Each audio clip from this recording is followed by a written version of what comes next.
Hey yo, what's up? It's your guy Chris back here with another video update on the V12 engine project. Um, yeah, as you might have been able to tell from my last video I posted yesterday or 2 days ago, um, I wasn't able to get as much done this past week as I'd have liked. Um, I'm kind of fine with it. I recently got a job. Yay! And it's kind of screwing with my sleep schedule and everything, but it's fine because, it's all about that money. And now I can afford a 3D printer maybe, so, if I actually do ever finish this cylinder head, um maybe I'll be able to buy one and maybe build one for you guys. Anyway, moving on. Let's just jump right into it. So with the main assembly, nothing really changed. Um, I kind of finished everything as far as this goes. I hid all of these components as you can see, but they are still there. And yeah, I've kind of moved from here into the stuff going on in the cylinder head. And as you might remember, um, last week, this is kind of where I was at. Well, not here, but this is kind of what my design for the cylinder head was, and this is kind of, where I was at as far as figuring it out. Um, I had a couple ideas in mind, and I tried to implement it, but it was just too messy. I ended up not having any room for any rockers over here. It's just too narrow and it's just a whole mess. So I totally scrapped this idea and I came up with an even better one, believe it or not. So this is no longer going to be in my engine, and instead I have a much better designed cylinder head. Now, right now, it's in the render settings. I set it to glass, its appearance to glass, just so I could see through it. Um, but for now, I guess just so that we can kind of get a feel for what it might actually look like.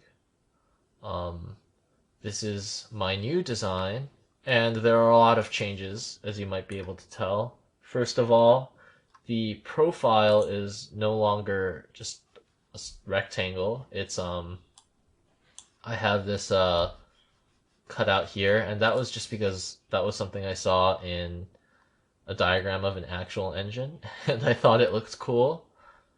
Um, as you can see, I changed the orientation of the valves, so that's different, and I also changed the this kind of cutout area from a sphere, which was kind of weird now that I think about it, to a sweep um, that is perpendicular to the motion of this kind of motion. If you're looking at my mouse, of the valve. Um, but yeah, aside from that, this is a redesign, my redesign. Oh, and one more thing is I decided to go with like kind of like a rocker arm axle thing. Um, Instead of, putting rocker arms on like an extruded piece over here.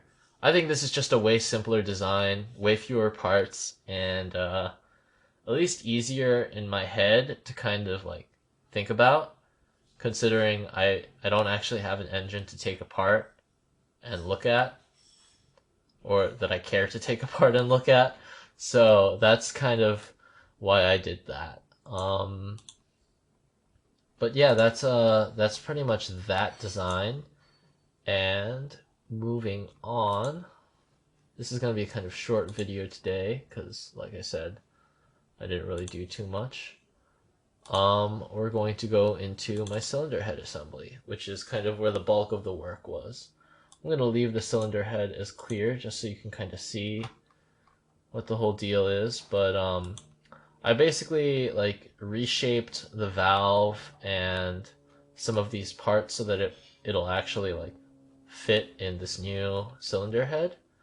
But I have this rocker arm here now, and essentially the idea is the cam goes through this hole, or not the cam, the push rod goes through this hole and pushes this end of the rocker arm up, which it pivots this side down, moving the valve down.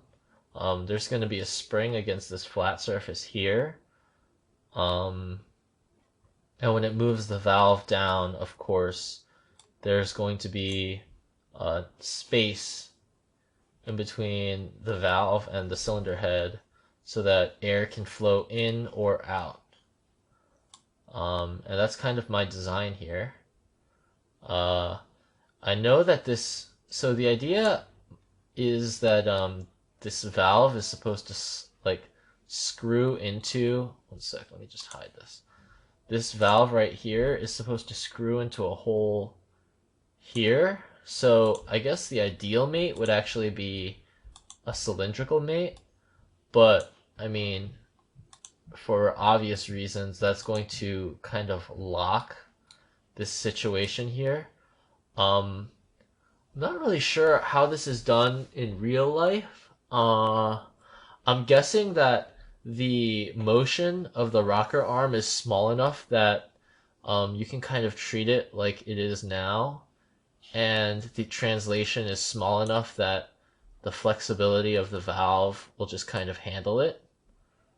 But I'm not entirely sure, so that's one thing I'm kind of nervous about this design, is that this sliding aspect it's not supposed to slide, but if it doesn't slide, then it's going to lock, and the valve isn't going to go up or down. It's just going to kind of stay in whatever this position is.